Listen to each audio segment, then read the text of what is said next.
ప్రత్యేక హోదా సాధనే లక్ష్యంగా గలం విప్పిన ఏపీపీసీసీ చీఫ్ షర్మిల తిరుపతిలో భారీ బహిరంగ సభకు పిలుపునిచ్చారు.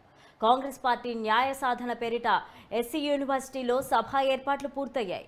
ప్రత్యేక హోదాపై సభలో డిక్లరేషన్ చేయనున్నారు ఏపీ కాంగ్రెస్ నేతలు. ప్రధానమంత్రి అభ్యర్థిగా 2014 ఎన్నికల ప్రచారంలో నరేంద్ర మోదీ ఇదే వేదికపై ఆంధ్రప్రదేశ్కు ప్రత్యేక హోదా కల్పిస్తానని ప్రకటించారు.